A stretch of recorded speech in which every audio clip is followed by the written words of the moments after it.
안철수 의원이 지방선거 최대 승부처인 서울시장 선거에 시민단체 출신인 장하성 교수의 출마를 적극 추진하고 있습니다.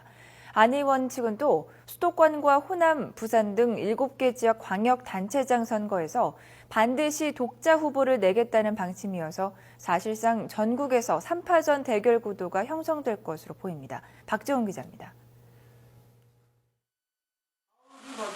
안철수 의원이 최근 장하성 고려대 교수를 만나 서울시장 출마를 서너 차례 걸쳐 강력하게 권유한 것으로 확인됐습니다. 장하성 교수는 지난 대선 캠프 때 합류한 뒤 싱크탱크 네트워크 네일의 소장을 맡아 안 의원의 정치 세력화를 주도해온 핵심 인사입니다. 당초 장 교수는 고향인 광주광역시장 출마가 거론됐지만 본인이 끝내 고사하면서 서울 출마 카드가 급부상한 것으로 알려졌습니다. 서울에서 오랫동안 교수로서 또 시민사회단체 운동가로서 활동해온 점이 고려됐습니다. 그동안 서울시장 후보로 거론돼온 이계한 전 의원은 지방선거보다는 7월 재보선을 염두에 두고 있는 것으로 전해졌습니다. 안철수 의원은 그동안 박원순 시장을 의식해 서울시장 후보를 내는 문제를 고심해 왔습니다. 하지만 전국 정당화를 추구하는 정치 세력으로서 다른 곳도 아닌 서울의 후보를 내지 않는 건 명분이 없다고 판단한 것으로 보입니다.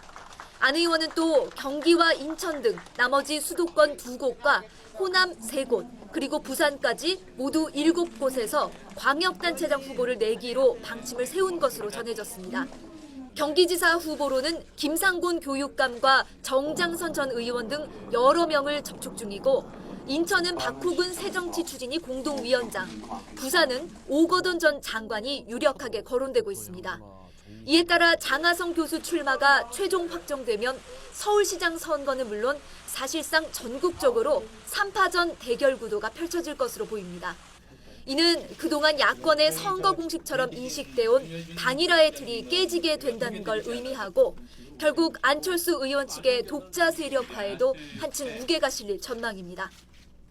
안철수 의원 측이 서울을 포함해 전국적 단위에서 새누리당 또 민주당과 정면 승부하는 방침을 최종 확정할 경우 신당 창당의 시기와 규모 또한 적지 않은 영향을 받을 것으로 보입니다. YTN 박조은입니다.